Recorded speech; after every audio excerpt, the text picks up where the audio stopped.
C'est pour elle, surtout. Et je suis très contente d'être ici aujourd'hui avec vous et j'espère que vous acceptez mon français. Je ferai ce que je peux. Merci, vous êtes très gentil. Alors, merci aussi pour les nouvelles des bébés. Le bébé est bien, maman est bien. Après 30 heures de travail, et le bébé est très bien. Le bébé est presque 4 kilos.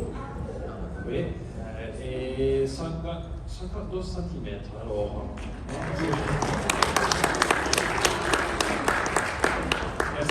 merci à tous pour le soutien là. On a souffert avec vous. Merci. Alors, comme a été dit, je m'appelle Virginio, d'accord? Virginio Battista, je travaille pour Family Search. Déjà quelques temps, et je m'occupe de voir les expériences des usagers. Aujourd'hui, j'ai été avec quelqu'un, et j'ai été aussi dans une conférence visio avec notre personne, car j'aimerais dire, par exemple, j'ai parlé avec quelqu'un ici, j'ai parlé avec beaucoup de vous, et par exemple, quelqu'un m'a dit, votre site web pour faire les choses n'est pas très intuitif. Alors, comme j'ai montré aujourd'hui à vous, parfois, on fait très bien cacher les choses, là, non? Nous sommes géniaux à faire ça, mais après une certaine expérience, ça devient plus facile. J'aimerais, avant d'avancer, dire que, par exemple, cette personne-là, ça a été la responsable des bibliothèques publiques de Madrid, et nous sommes en train d'avoir peut-être un accord avec la ville de Madrid pour que tous les bibliothèques publiques de Madrid pour être affiliés à Family Search. Et c'est ça que je parlais avec quelqu'un de vous, que si vous avez une bibliothèque à côté de vous et vous voulez avoir accès aux images qui ne sont pas si faciles de voir, les restaurants, vous pouvez peut-être parler avec nous, et Sylvain et moi par exemple, et on peut vous aider à transformer votre bibliothèque publique en une bibliothèque affiliée à Family Search. Et sur le titre, alors bon, mon ami d'Auxerre, il m'a dit que Buster n'est pas français, mais on va parler de Family Search chez moi, si vous voulez, c'est-à-dire vous. Family Search chez moi, c'est chacun de nous, chacun de vous, d'accord? Et qu'est-ce qu'il y a là dedans Family Search? Alors, j'ai oublié, je travaille à côté de ces deux amis ici, Marco et Sylvain. Alors, je m'occupe de voir tous les experts usagers. Ils font des autres choses et on va voir. Vous avez écouté déjà, vous avez entendu à Marco ce matin, un peu de nous, et il s'occupe des réseaux sociaux. Et Sylvain, il nous aide beaucoup à voir tous les archives en collaboration avec Family Search. C'est ça, non? Sylvain, les autres choses aussi. Alors, on va voir ici avec les expériences. J'aime les histoires. Et j'aime écouter ou entendre des histoires de personnes qui me disent ça marche, ça ne marche, j'ai fait ça, ok bien, quelle bonne expérience que j'ai eue, etc. Et j'aimerais peut-être raconter une histoire, c'est une vraie histoire avec vous, et voir les possibilités incroyables que nous avons aujourd'hui avec la technologie pour avoir, vraiment pour moi, je le considère un miracle. D'accord? Ça, c'est ma introduction. C'est très important de dire tout ça, parce que sinon, c'est un peu différent. Mais jamais dans l'histoire de l'humanité, et je ne suis pas dans ce moment, c'est pas une blague, c'est-à-dire dans l'histoire de l'humanité, nous n'avons pas vu jamais ces possibilités que nous avons aujourd'hui d'être connectés. C'est incroyable. Vous êtes d'accord avec moi? Et même d'utiliser des bases de données qui sont interconnectées. Et hier, nous avons eu la présentation de la table ronde de nos amis ici. Ils nous ont parlé et montré des possibilités incroyables avec la technologie. Et aujourd'hui, mon but, c'est de vous montrer les résultats. C'est-à-dire, ils ont expliqué peut-être le comment. Je parlerai de le quoi. D'accord? Un peu.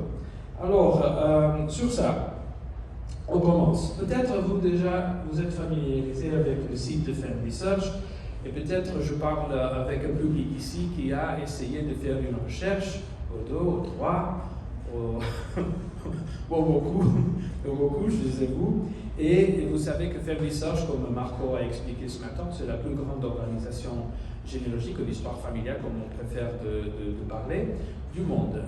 Peut-être parce que nous sommes là déjà plus d'un siècle, par exemple, et on collabore avec tout le monde. Si quelqu'un a un intérêt sur la généalogie, nous sommes là, prêts pour aider, d'accord? Alors, peut-être aussi, beaucoup de vous l'utilisent, et vous avez, vous, des documents historiques, se trouve là, quand on parle de documents historiques, c'est documents des actes de naissance, vous savez, ça c'est une première source très intéressante, c'est-à-dire ça c'est les preuves que la personne existe, soit un acte de naissance, soit un décès ou des mariages, sont des importants. Alors, et ça c'est notre site, un site qu'on peut, comme Sylvain a montré, faire notre recherche et trouver des résultats, d'accord? Et alors, vous avez aussi vu avec Sylvain aujourd'hui comment explorer ça. Et alors ici, vous êtes en train de voir un arbre familial qui se trouve là-dedans. Ça, c'est un vrai arbre familial, d'accord? Je peux vous dire, et vous verrez après.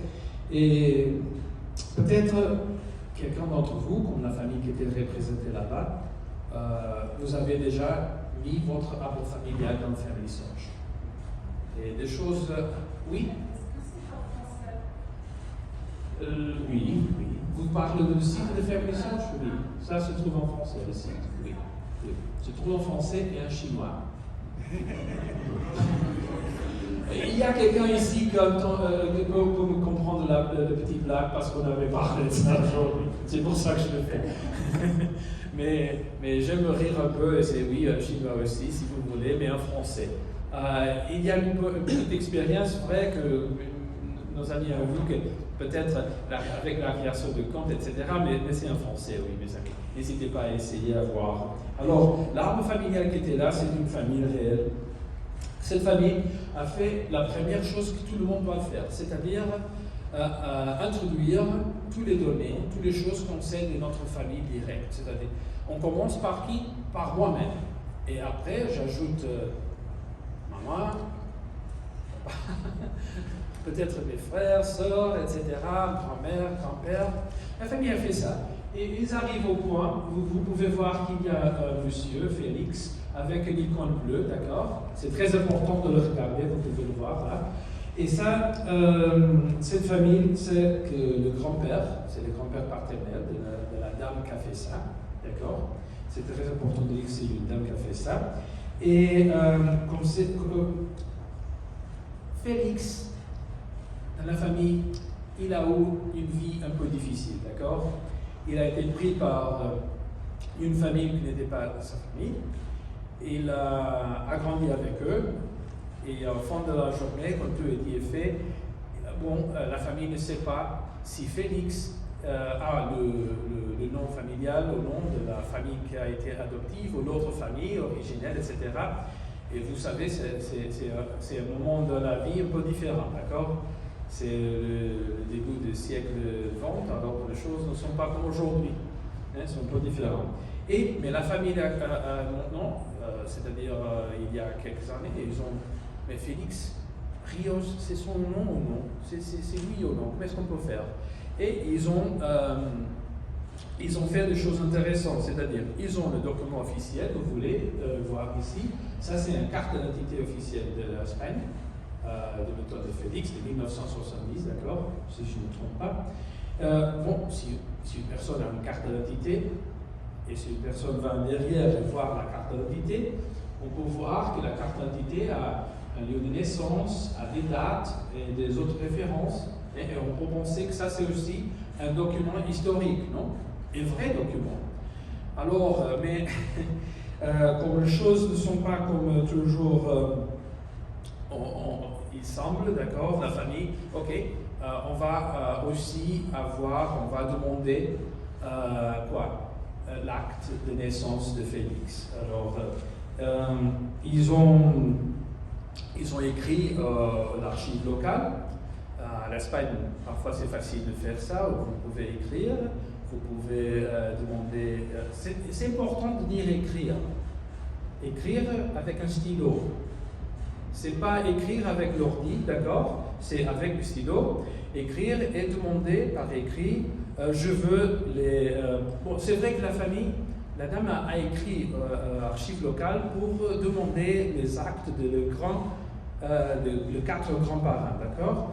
L'archive a retourné une réponse et a dit, voici les actes de naissance de... Mais pour Félix, non, ce monsieur n'était pas né ici, nous n'avons rien pour lui. Vous pouvez imaginer maintenant, bon, qu'est-ce que vous pouvez penser? On arrive, Sylvain, moi, on se rit parce que j'ai fait une petite traduction de ce que je suis en train de raconter. Et dans la traduction, ça a été quoi, Sylvain? Ça a été pas un blocage, ça a été quoi? Un barrage routier. D'accord.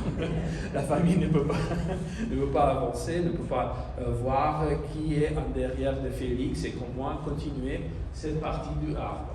C'est important de dire tout ça parce que ça a été à 2018 et vous savez, hier j'ai parlé avec ma femme au téléphone d'une chose et aujourd'hui j'ouvre Facebook et j'ai la publicité de cette chose-là.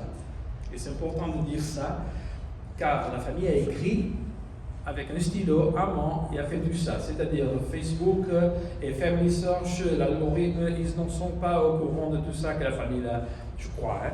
D'accord? Alors, quelques semaines après, quand la famille pensait qu'à trouver un blocage là, ils entrent dans Family Search et ça arrive, vous pouvez voir. Qu'est-ce qu'on peut voir là? L'icône bleue, d'accord? Dans Family Search, on a une icône bleue à côté du nom de la personne. Ça veut dire que Family Search a quelque chose pour vous, quelque chose d'intéressant. Ça veut dire que le travail que le monsieur a expliqué hier, ici, il a un algorithme dedans qui est toujours en train de travailler. 24 heures, chaque jour, chaque semaine. Et il fait quoi? Il va voir s'il y a des coïncidences entre notre arbre, entre les données qui se trouvent dans les images qui ont été annexées, d'accord, entre une coïncidence avec une autre personne qui a mis là un arbre aussi. C'est-à-dire l'algorithme est en train toujours de voir s'il y a quelque chose qu'on peut connecter. Et c'est pour ça que je dis qu'il n'y a pas un moment dans l'histoire de l'humanité comme aujourd'hui. Parce que ça, c'est incroyable. C'est vraiment intéressant. Qu'est-ce qui arrive comme ça? La famille a ouvert l'ordi. La famille a dit, haha, Family Search va trouver à mon grand-père. L'archive ne sait pas qui est le grand-père, j'ai une carte d'identité et Family Search va savoir de plus que moi. Et ça, c'est la réaction normale, hein, parce que Félix, vous pouvez savoir, c'est une personne qui est morte au début des années 80, alors c'est pas si loin de nous, si vous pensez. Et ça, c'est la réaction. Alors, bon. Et qui est-ce qui a déclenché cette recherche? Excusez-moi? Qui a déclenché cette recherche? L'icône bleue. C'est l'algorithme.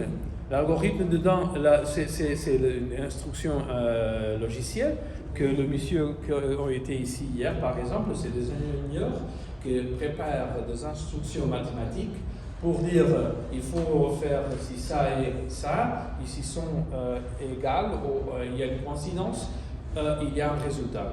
Et pourquoi l'icône bleue elle est sur cette personne et pas sur une autre personne? C'est automatique. C'est automatique. Mais ça, c'est la question aussi. Ça, c'est une surprise pour la famille.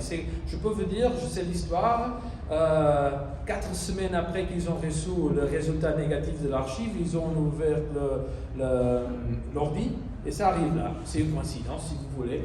Peut-être, c'est une réponse à une prière, peut-être, je ne sais pas. Mais on peut dire des choses ici, mais parfois ça arrive. Alors, je vous ai dit que j'aime les histoires, d'accord?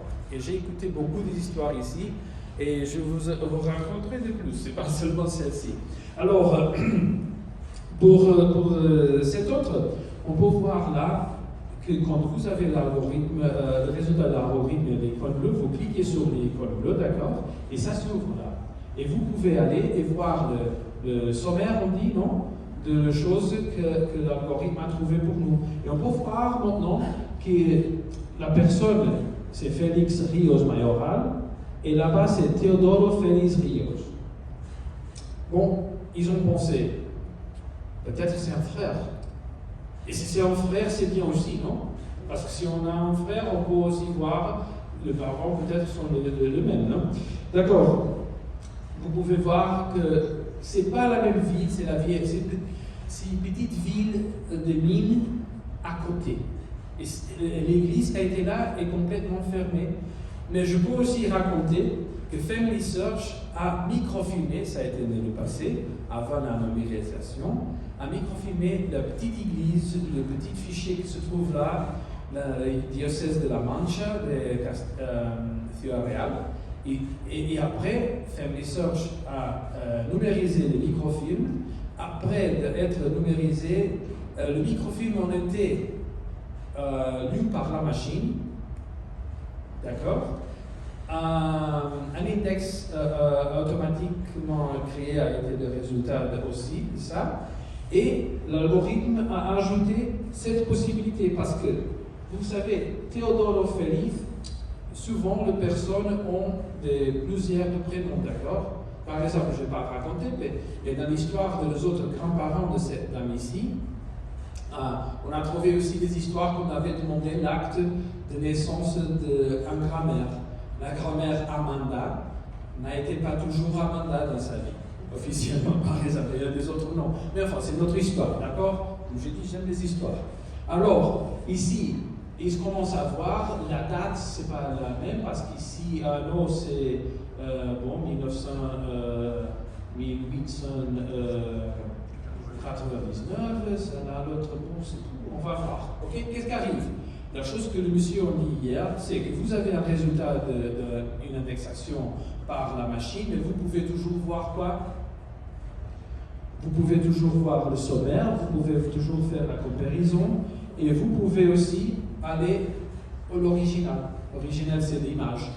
Si vous n'êtes pas d'accord avec ce qui a été écrit, vous pouvez toujours essayer de lire l'image tranquillement.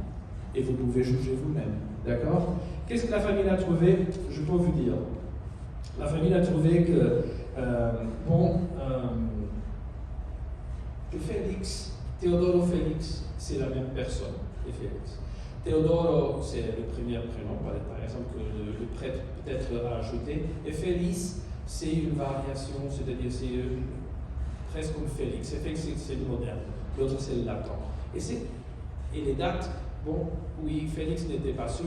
Alors, pour créer la carte d'identité, on pense que Félix, dans les années 50, il est arrivé à la police. Ah, c'est obligatoire d'avoir une carte d'identité. Oui, monsieur, alors je suis ici. Vous croyez que Félix a demandé un acte de naissance pour aller à la police? Il a fait une déclaration, ils ont donné la carte, et après, tout le monde est heureux, d'accord?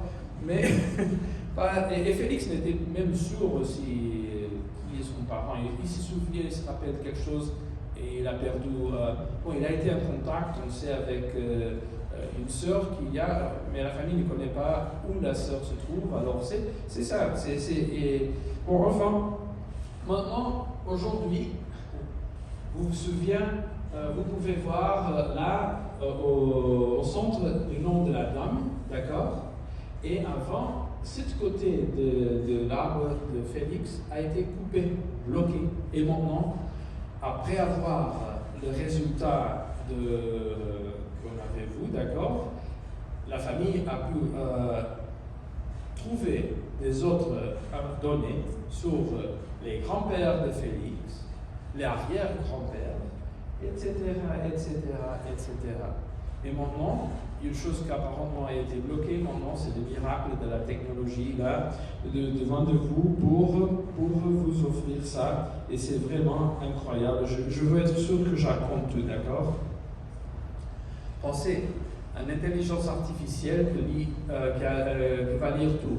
C'est une chose que Google fait avec Gmail et vos emails. Alors ici, c'est pas pour publicité, c'est pour vous aider à connecter la famille. Je crois que la technologie, c'est vraiment, vraiment positif dans ce sens. Mais vous voulez savoir de plus? Regardons maintenant. Les icônes là, c'est tous les icônes bleues aussi que la dame là a pour vérifier. Alors, vous ne pouvez pas lire bien le nom, mais la personne avec la dame est mariée, c'est moi, c'est ma femme. Alors, les choses arrivent aussi aux personnes qui travaillent pour faire mission, je comprends. Et ça, c'est ma femme, c'est sa famille.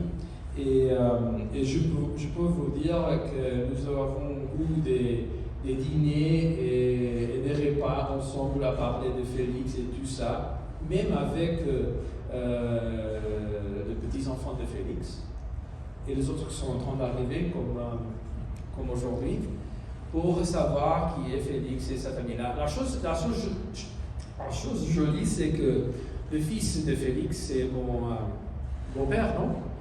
Il a pensé toujours que la famille Rios, c'est assez très important dans la petite ville là, parce que, vous savez, la famille Rios habite dans le centre de la ville. C'est la mairie, l'église, l'association d'agriculteurs et tout ça, et après leur restaurant. Et petite auberge, c'est ça? Et ça, ils sont le centre de la famille. Les Rios sont très importants ici.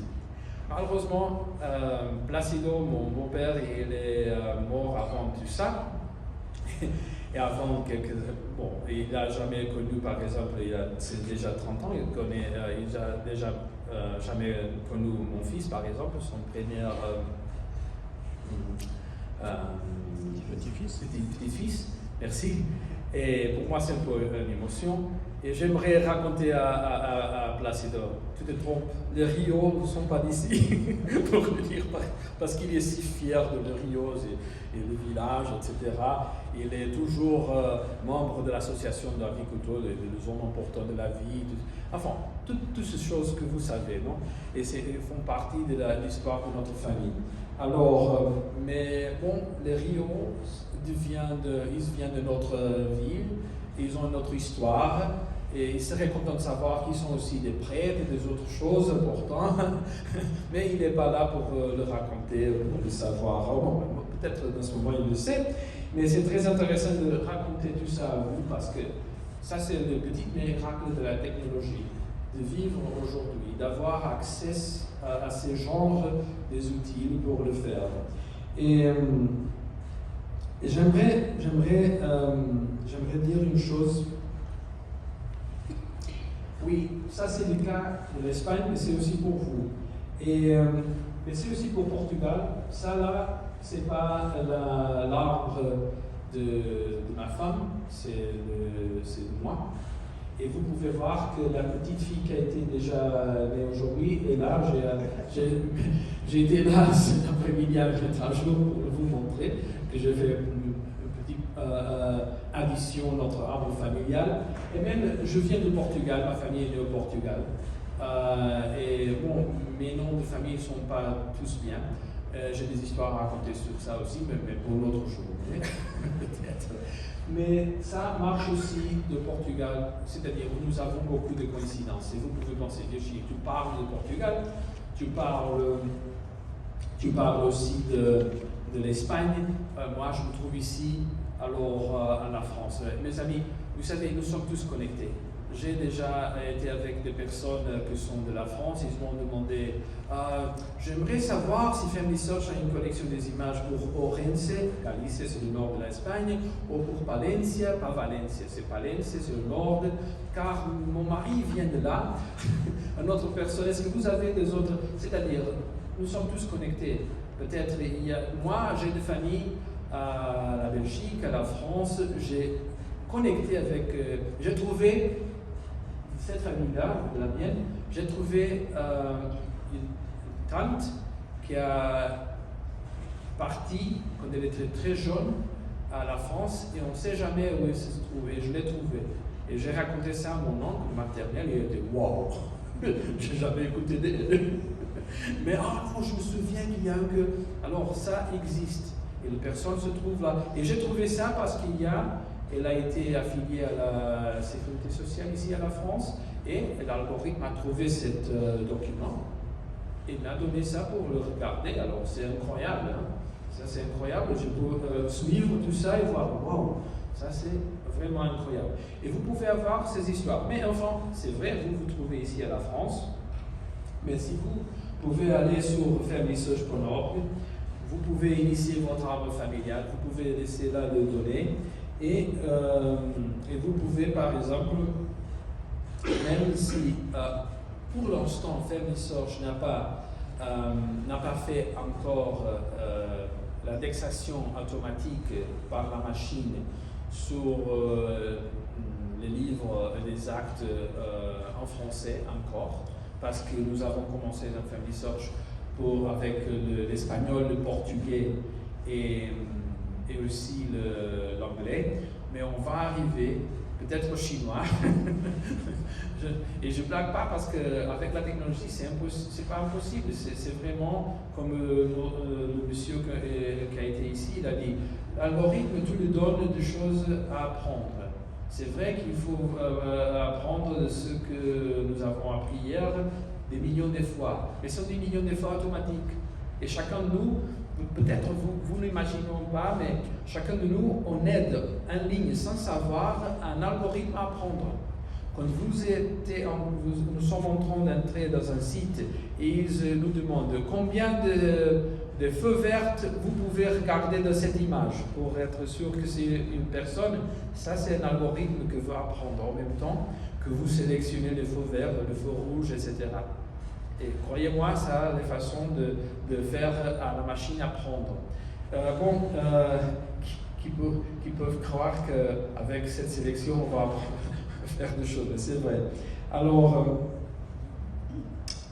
nous avons aussi à Family Search, là-dedans, une section que je vous avais montrée aujourd'hui, que c'est participer.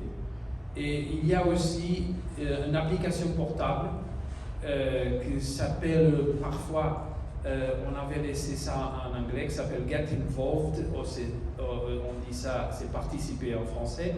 Vous pouvez aller sur Play Store pour Android ou l'App Store pour un iPhone et vous pouvez trouver cette petite application et avec ça vous pouvez faire des corrections de noms, des révisions de noms, et je peux vous montrer si vous voulez dans mon portable comment ça fonctionne après, si on parle un petit temps, pour le faire, et c'est vraiment un jeu pour 7 à 77, non, au 8 à 80.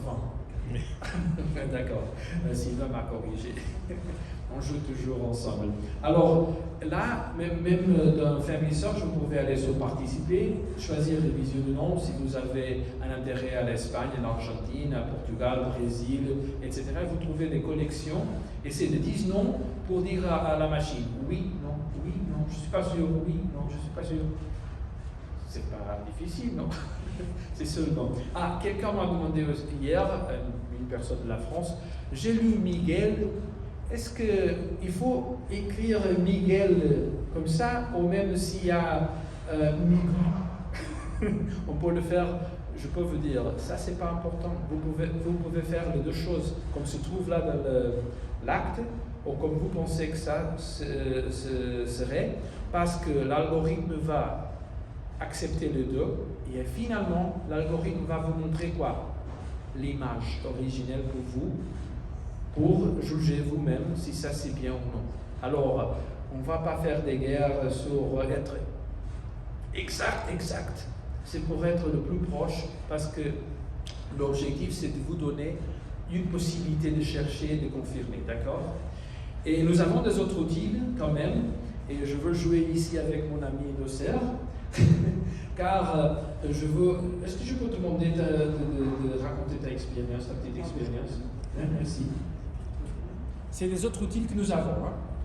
Oui, en fait, c'est que chaque année, excuse-moi pour ceci, on va parler de localisation bientôt. Donc. Et oui, c'est que chaque année, donc, il y a le root stack.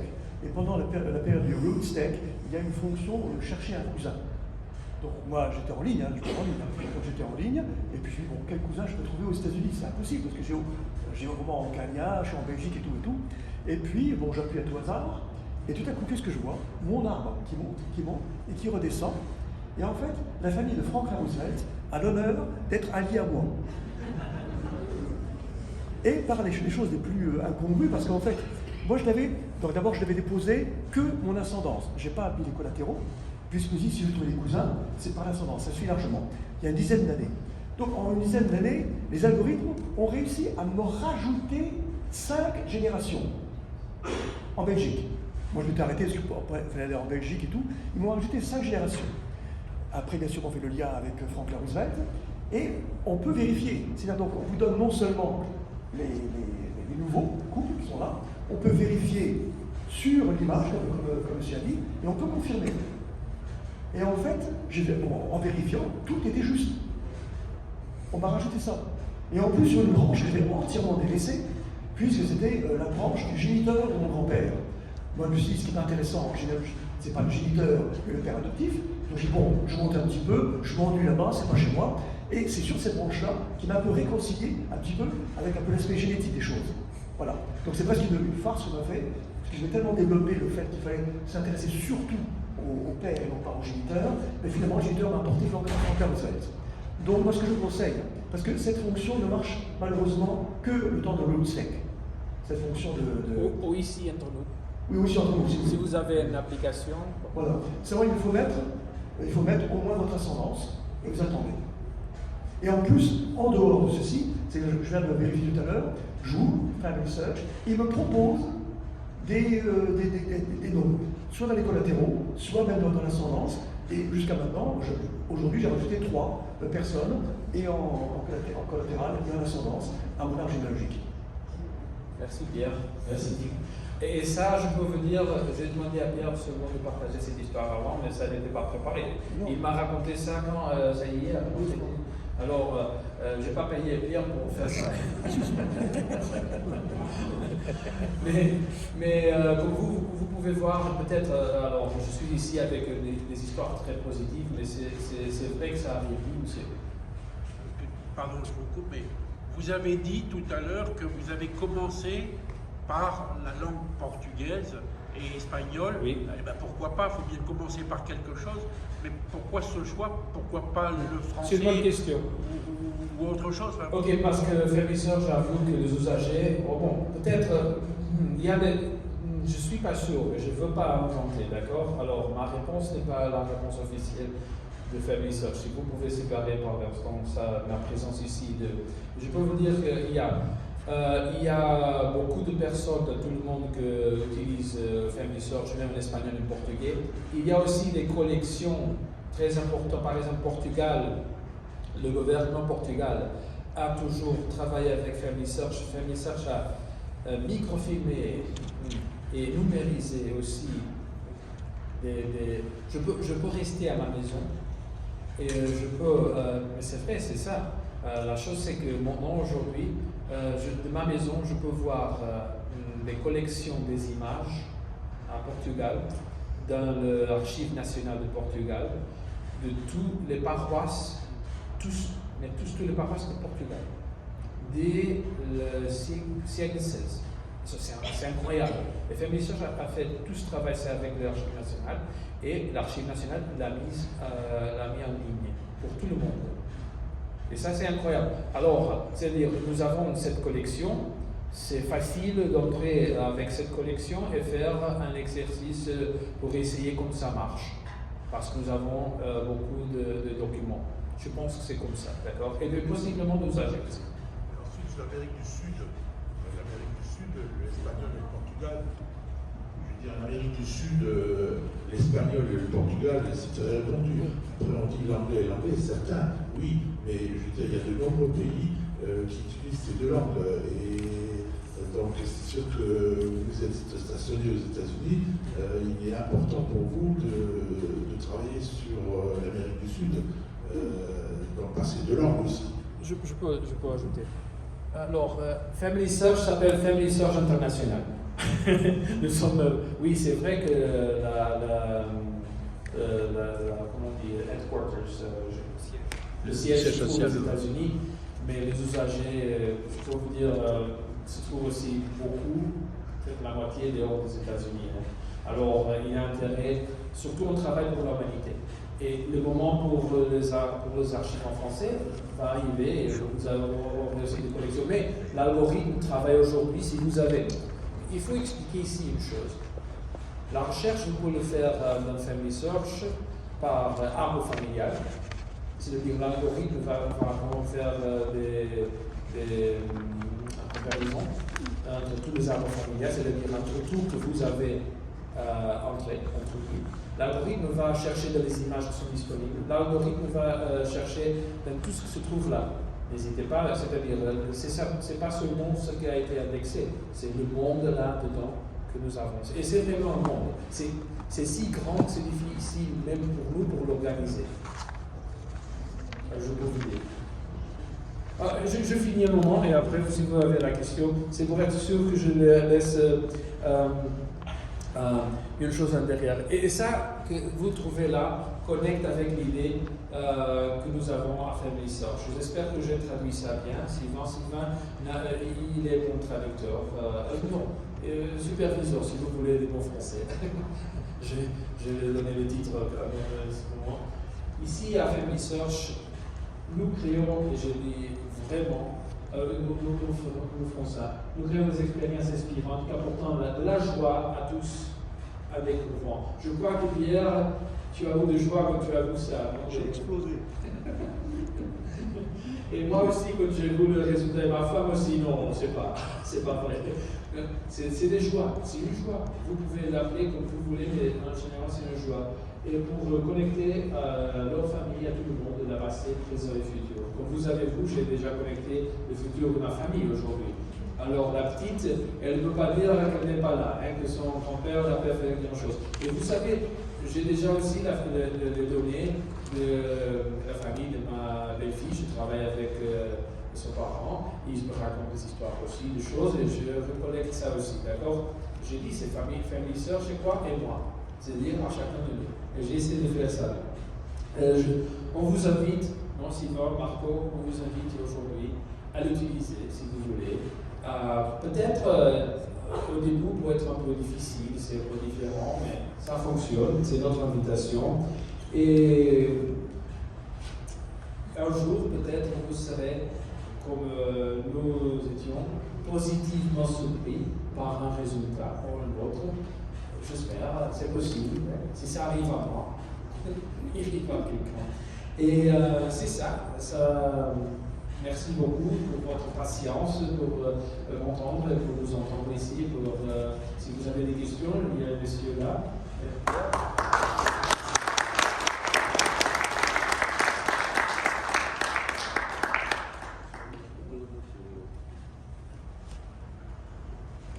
Merci. J'ai une question peut-être un petit peu délicate, mais... délicat, c'est pour Sylvain. C'est parce que je vois de roll-up ici, avec votre technologie que vous nous avez bien expliqué, merci, et puis avec vos voisins américains ou israéliens, peu importe, avec vos voisins qui sont là. Vous utilisez des technologies similaires, vous pouvez pas répondre, j'ai une question beaucoup plus facile si vous voulez. Vous utilisez la même techno, vous êtes interconnectés, puisqu'on parle de découverte, c'est des logiciels américains, je suppose. Voilà. Est-ce que vous êtes connecté avec eux, par exemple? Bonne question. Oui. La réponse c'est oui. Sur la question technologique, peut-être nous avons des choses différentes, mais nous sommes. Family Search se considère les Nations Unies de l'histoire familiale, de la généalogie. Vraiment. Nous sommes la Suisse de la généalogie, si vous voulez. Notre terrain, c'est neutral, c'est pour tout le monde. L'humanité. On essaie de construire l'arbre familial de l'humanité. C'est-à-dire, c'est très important de dire ça, quand j'ai fait l'introduction des données là, c'est une partie de l'arbre de l'humanité, c'est ma partie. Et peut-être, comme je dis toujours, il y a des personnes, des âgés qui viennent, quelqu'un a touché mon arbre. Je dis oui, c'est une possibilité. Mais je me demande, alors, il y a quelqu'un qui m'a écrit, Virginio, quelqu'un m'a changé quelque chose sur mon grand-père. J'étais vraiment préoccupé, parce que grand-père, on protège tous les rapports familiales dans les dernières 110 ans. On protège toutes les choses que sont de personnes vivantes, d'accord? C'est-à-dire, vous pouvez voir votre épouse ou votre mari, si vous êtes marié, s'ils sont vivants, vous devez faire ça manuellement. Le système ne va pas vous donner cette information, c'est protégé. C'est-à-dire, si ma femme veut voir la petite fille que j'ai mise, elle ne va pas faire ça, elle doit le créer aussi. parce que là, c'est une personne vivante, d'accord? Je dois expliquer tout ça, c'est très important. Et après, je lui demandais, excusez-moi, le grand-père, oh oui, grand-père, tu me peux donner la date quand il était né? Oui, mais il sent quelque chose, alors mon enfant. Alors, je dis, je pensais, avec tout le respect du monde, oui, c'est ton grand-père et peut-être de 10 000 aussi, là. Alors, mais c'est vraiment l'arbre de l'humanité, d'accord? On essaie. Pourquoi? Parce que Family Search, quand nous avons commencé à être la société généalogique de Utah, le but c'est de copier des livres et après ça commence à s'agrandir et devient vraiment énorme. Et c'est pour tout le monde. Et oui, on collabore avec tout le monde qui a le même intérêt. On utilise la même technologie, je ne sais pas, je ne connais pas les ingénieurs de MyHeritage, mais je peux vous dire que les ingénieurs parfois de MyHeritage, je ne sais pas, mais de Ancestry ont travaillé pour Family Search, les autres, tout le monde est connecté. Et nous avons des accords de collaboration entre MyHeritage et Family Search et tout le monde qui aime la généalogie ou que veut travailler dans ce champ-là. Pierre, juste dans un écran, là, je prends le micro. Dans un écran, où il y avait Félix, la carte de Félix, oui, il y avait la date de naissance et la date de décès. Voilà, stop, c'était bien. On aperçoit la date de naissance, décès tout en haut à gauche. Et puis après, il y a un numéro à 8 chiffres. C'est quoi ces numéros à 8 chiffres? Ces lettres, vous voyez, juste après la date de décès. Ça, c'est l'identifiant spécifique pour chaque personne se trouve dans l'arbre. Vous parlez de Félix Rios Mayoral, là, alors? Oui. Et après, vous avez L8, je pense, un cas. Oui, mais ça sert à quoi pour moi, le user? Ça c'est très important pour vous. Parce que ça, c'est comme le numéro de la carte d'identité de l'arbre familial pour cette personne. Oui, mais est-ce que ça me donne une information du genre numérotation de. Pas de si vous avez ce numéro, cette donnée-là, vous pouvez chercher par le numéro, par un identifiant. Tu vas ajouter. Je vous ai dit, les bonnes réponses, c'est possible. C'est pas de la numérotation numérique. Non, c'est un numéro aléatoire, qui s'incrémente probablement dans le système, mais qui n'a rien à voir avec des informations sur la personne. C'est simplement pour avoir une identité unique à chaque personne qui est dans le monde. Parfait. Et après, quand on va avoir des propositions de fusion entre des numéros possibles, ça va créer, éliminer certains numéros qui, du coup, n'ont plus raison d'être parce que c'était bien sûr. Oui, d'accord. Merci, c'est très clair. Je voudrais également préciser que lorsque vous mettez votre arbre généalogique, on vous propose des images et on les accrédite ou non. Et chaque image possède un permalia qui, lui, est vraiment permanent de Family Search, que maintenant j'utilise pour la Belgique, je ne prends pas les permalias belges, et également la cote du nécrofilm. C'est-à-dire donc que si vous avez l'habitude de mettre les codes d'archives, pour la France par exemple, plus le permalia de votre département, pour d'autres pays, ou même pour certains départements qui n'ont pas de vrai bon permalia, vous pouvez mettre la cote d'archives, la cote des microfilms, à la place de la cote d'archives, et également mettre le permalia qui vous mène à l'image directement de Family Search. Voilà. Est-ce qu'on peut nourrir notre arbre Family Search autrement qu'en faisant une saisie individuelle, individu par individu, ou par JetCom? C'est possible de télécharger le JetCom, Voilà. mais ça ne devient pour l'instant automatiquement. C'est possible de charger le JetCom, mais ça ne va être connecté à votre arbre automatiquement. Ça, l'algorithme va vous dire, nous avons trouvé dans la section de généalogie d'un fichier ou des noms qui sont peut-être liés à vous. Est-ce que vous voulez le voir comme de Félix? Et vous pouvez aller là et dire oui, c'est la même personne et vous pouvez après ajouter l'information. Mais c'est pas si facile. Hein. Parce qu'il faut être un par un. Oui, je vous en. Non, mais c'est le cas. Hein. Parce que j'ai une partie de ma famille qui est britannique et bon, l'accès aux archives britanniques est facile pour nous.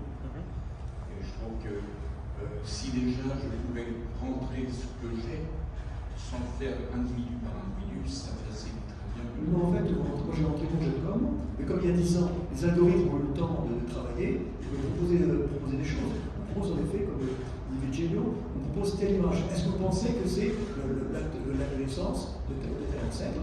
Soit je dis oui, soit je dis non, si je confirme, les données rentrent et l'image est liée à l'ancêtre. Mais si tu réponds non, alors. Justement, Sur une pause, on a décidé que ce n'est pas l'ancêtre. Et dans ce cas-là, oui, parce que c'est l'autre. Mais si on ne sait pas. Avec des orthographes ou des noms légèrement différents, et ça m'intéresserait de pouvoir les corriger. Oui, vous pouvez corriger. Alors, c'est vrai, je n'ai pas parlé de ça, même si vous trouvez dans l'indexation automatique par la machine, Sylvain m'a demandé hier, je veux voir une collection qu'on peut corriger. Ça n'existe de ce moment, ça ne travaille ça comme ça. Nous avons parlé de ça. C'est-à-dire, par exemple, pour voir Félix ou les autres familiers qu'on trouve là, on peut aller un par un au livre, je pourrais montrer là, et vous pouvez faire l'édition. Ça, c'est pas bien, vous pouvez ajouter, c'est-à-dire c'est un système bien ouvert pour travailler comme ça. Ok. Une question par rapport aux concurrents. Je voulais vous demander les documents qui figurent actuellement sur Ancestry. Je prends par exemple, n'importe quoi comme document, par exemple des fiches de sécurité sociale des États-Unis, ou des cartes d'identité, ou des titres de séjour, ou des entrées aux États-Unis, tout ça, qui figurent sur Ancestry. Est-ce que ces documents, vous les avez chez vous également, ou est-ce que c'est des documents qui sont protégés par Ancestry, qui eux ont photographié et que vous n'avez pas? La question est, est-ce que je me contente de chercher ce family search, je dis c'est complet, ou est-ce que je vais voir sur Ancestry, je dis, eux, ils peuvent peut-être m'apporter quelque chose en plus? Alors, si vous pouvez aller sur Ancestry, c'est bien. Et je ne sais pas comment ça va être sur Family Search, mais les bases de données sont connectées et parfois on va vous offrir des résultats. Plus souvent, c'est Ancestry qui va vous donner une chose qui se trouve dans Family Search que le contraire. Oui. Plus souvent. Mais pour répondre à vous, Ancestry fait un très bon travail aussi pour aider. C'est presque impossible de faire Family Search et pour une seule organisation, pour aller dans tout le monde et faire tout seul. Nous avons déjà fait beaucoup et on cherche de faire plus. Et nous sommes très contents qu'il y a des autres partenaires qui peuvent le faire aussi et nous aider. Et c'est pour ça que nous sommes connectés. Oui, je vous ai posé cette question également parce que j'ai vu sur Ancestry, c'est payant en plus. Ancestry, c'est déjà cher, mais il faut rajouter encore lorsque on veut consulter les coupures de journaux. Il y a énormément de coupures de journaux qui existent sur Rétro, je sais plutôt quoi. Et je vous donne une bonne nouvelle. Si vous ne voulez pas payer, vous pouvez... C'est pas que je ne veux pas payer, mais je disais que c'était cher, quoi. Mais je vous donne une bonne nouvelle aussi, d'accord? C'est pour ça, si nous avons d'accord avec Ancestry, avec MyHeritage, avec Genianet, Fila et tout ça, avec tout le respect pour nos amis.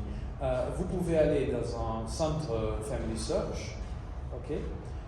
Ou une bibliothèque affiliée et voir tout ça, gratis. C'était pas l'histoire du gratuit. Non, mais c'est pour s'il y a quelqu'un intéressé. Non, mais c'était pas ça la question. La question était de savoir, parce que sur Ancestry, on devait payer en plus pour voir les coupures de journaux. Je voulais savoir si vous, les informations des coupures de journaux, ce genre de choses, par exemple les avis de décès des États-Unis qu'ils avaient, c'était simplement des cartons, il y avait des informations dessus, si vous aviez ça, ou si vous n'étiez pas encore intéressé à ça. Je crois que nous avons beaucoup de testaments, nous avons des archives militaires, nous avons les journaux, je ne sais pas, je ne suis pas sûr. Sylvain, c'est plus expert que moi dans le genre de matériel que nous. Bon, si tu veux ajouter quelque chose. Non, c'est dire oui, les journaux. Non, il n'y a pas. Mais parfois, il y a des personnes qui ont mis ces journaux dans l'arbre familial et ça retourne comme journal. Et après, la source où elle était originée. Et j'insiste, mais si vous voulez voir Ancestry bien, sans payer, ou MyHeritage, vous pouvez aller sur un centre à nous, une bibliothèque affiliée, et ça va être possible aussi. Ça fonctionne aussi. Des questions? Une question? Il y a Et après, je vais vous montrer seulement 1 minute comment on peut jouer. En espagnol. Je n'ai pas très bien compris comment on pouvait créer un arbre sur Family Church. Par exemple, si j'ai un arbre sur Redis, par exemple, qui n'est sur aucun site, est-ce que je peux mettre le JetCom directement dessus? J'ai environ 4000 individus, est-ce que je peux rentrer le JetCom dessus? Vous pouvez rentrer le JetCom si vous avez le JetCom, mais ça va être dans une section qui s'appelle généalogie. Ça ne va pas créer votre arbre automatiquement. Ça sera un arbre de vous, mais ne se trouvera pas dans la section d'arbre familial. Il se trouvera dans la généalogie. Pourquoi? Parce que c'est un peu différent. C'est pour ces systèmes à accepter le JetCom et nous voulons aussi, ça c'est pour vous-même, cet arbre va être protégé. C'est votre arbre que vous l'avez créé et ça reste là pour une référence. Et vous pouvez le connecter, le donner, mais ça reste un JetCom de généalogie. C'est protégé. Oui, mais pourquoi? Pourquoi vous l'avez rentré à la main, tout votre arbre à la main, au lieu d'automatiser l'entrée d'un fichier JetCom, qui JetCom vient de Family Search, etc. Ça a été inventé pour un de nous, oui. Voilà, pourquoi obliger les gens à tout C'est ressaisir? bizarre parce que moi j'ai un arbre, j'ai tous les actes. Mais en gros, Génial. l'individu, j'ai les actes. Je peux expliquer une chose. C'est pour protéger votre arbre, votre JetCom ne va pas être touché par personne. Ça, c'est votre JetCom que vous avez téléchargé et ça reste protégé. Si vous voulez le connecter, vous pouvez commencer à créer votre arbre et après quelques temps, l'algorithme va vous dire nous avons trouvé cette coïncidence-là et on peut après l'uploader. Si c'est pour retrouver celui dans mon arbre, je pas trop l'intérêt. Bon, Parce que je peux les faire aller plus vite, je le mets sur un site parallèle. Et puis comme ça. En fait, je comprends pas, c'est une bonne question, parce que moi je lis la JetCom, mais il y a 10 ans. Donc est-ce qu'il au bout d'un certain temps, là, on est rentre dans un système plus mondialisé, et parce que moi, on me propose en effet des choses, on a rajouté 5 générations, et ça partit d'un JetCom, pas du tout d'une. Mais c'est un JetCom. C'est un JetCom. Mais tu as créé l'arbre automatiquement, je ne crois pas. J'ai mis un JetCom et puis je l'ai fait il y a 10 ans. Mais tu as commencé à créer ton nom d'un arbre familial pour vous connecter avec ça. Oui, j'ai mis un JetCom, Pierre Leclerc, puis c'est monté. Alors, la chose c'est que souvent il y a des personnes qui quelqu'un a utilisé ça et ça. Votre généalogie, votre arbre JetCom va être protégé, vous pouvez vous connecter. Mais c'est une option alors. Je comprends que si vous avez beaucoup de noms, peut-être de personnes, ça devient un peu laborieux. J'ai la même chose par exemple avec MyHeritage. Et j'attends qu'ils me donnent des suggestions et après je les accepte. C'est ça que je fais. Oui, mais voyez, c'est curieux qu'il faille attendre des suggestions, alors que si vous saisissez tout à la main, c'est accepté de nature. Vous savez pourquoi? Parce qu'il faut le confirmer. Il faut dire oui, non, ça marche. C'est pas, si vous acceptez tous les résultats sans le confirmer, peut-être à la fin de la journée, ça va être un peu, c'est pas rien. C'est pour vous protéger vous-même. Oui, mais quand vous le créez à la main de toutes pièces, ça ne vous demande pas de confirmer. Vous dessinez votre arbre, ça ne vous demande pas à la main les uns après les autres. Vous avez raison aussi là, mais c'est une autre section, c'est un peu différent. Pour avoir une discussion avec tous les gars, c'est important de bien comprendre la différence entre quand on est sur la page d'accueil, peut-être tu peux te remettre Virginie ou le menu. Dans la section recherchée, on voit bien qu'il y a deux sections différentes. Une pour arbre familial, et ça on entend par là l'arbre universel interconnecté avec toutes ces suggestions qui se font. Et puis il y a une section généalogie. Et généalogie, ce sont tous les arbres dont parle Virginie qui ont été déposés comme un JetCom et qui ne sont pas connectés au reste de l'arbre familial, jusqu'à ce que, éventuellement, si vous l'acceptez, vous voyez des connexions que vous validez. Et les validations vont faire que ça va renforcer la possibilité que ce soit un arbre à intégrer à l'arbre familial. Dans ce cas-là, ok, comme l'arbre de pierre, il va fonctionner avec l'arbre familial. Mais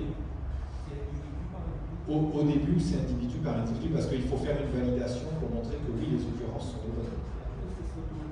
Et après, alors je ne sais pas parce que moi j'ai jamais fait le mien, donc j'ai pas l'expérience, peut-être pas.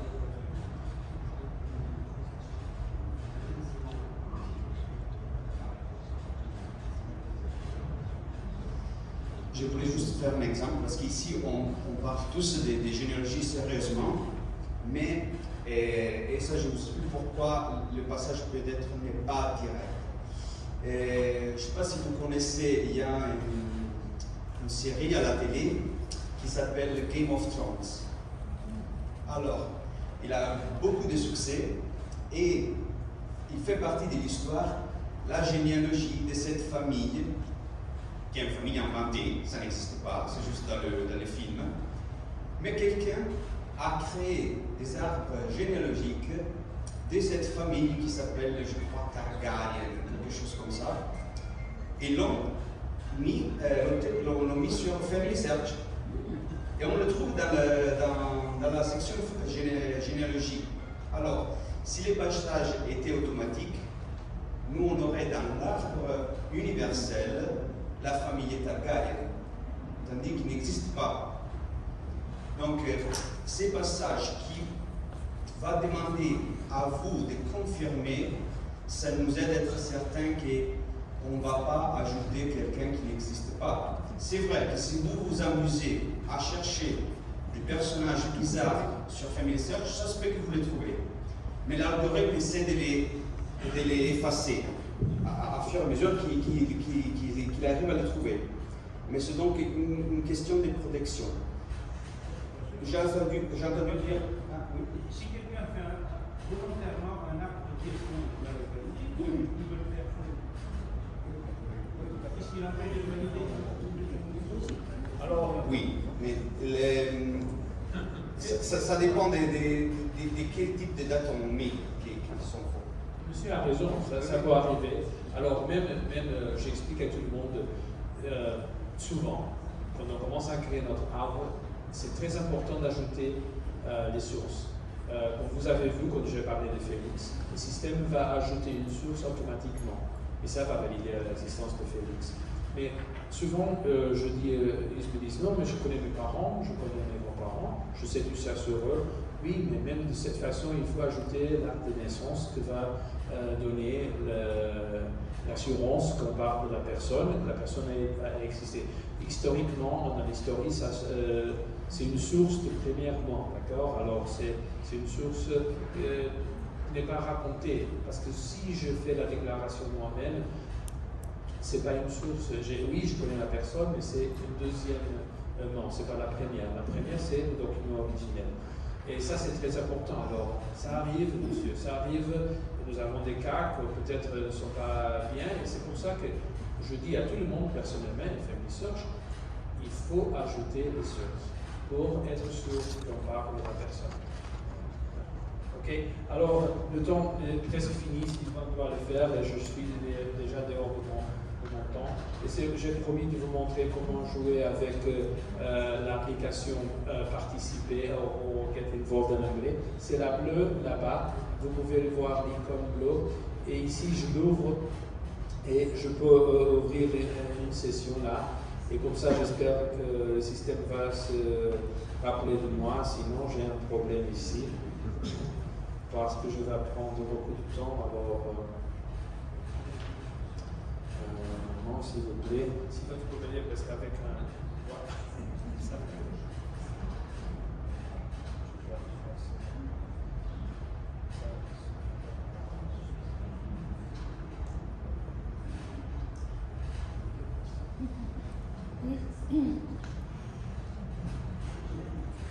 Et comme toutes les choses ne vont pas bien, accepte-moi de me donner mon nom.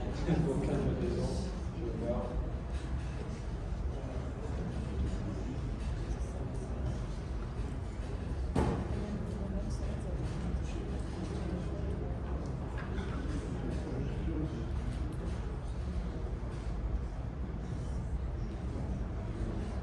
J'ai une erreur.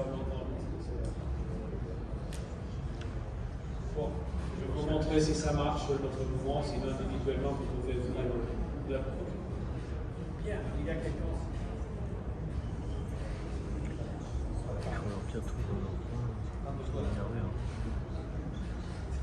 Et maintenant, vous êtes en train d'apprendre l'italien.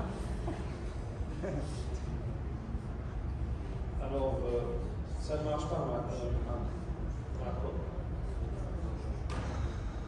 Je pense que mon téléphone n'accepte pas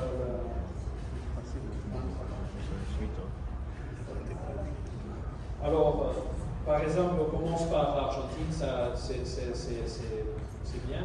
Je peux mettre là, ici, un nom si je veux, c'est pas nécessaire, mais si je veux travailler avec un certain nom, je peux le faire. Sinon, je commence à faire la révision et le système va chercher des noms pour moi et des prénoms pour le voir. Et avec, vous pouvez voir ici si c'est bien ou non. Et vous avez 3 boutons là. Oui, non, non sono sicuro, je ne sais pas, ou sinon modifier. Et vous pouvez jouer ces 10 noms par chaque exercice, et comme ça on peut le faire 10 noms si vous êtes bien dans 1 minute. Et on peut jouer comme ça, et comme ça on va aider l'algorithme à voir et à apprendre si ça marche ou non. D'accord? Alors je finis ici, parce que sinon Sylvain n'a pas de présentation.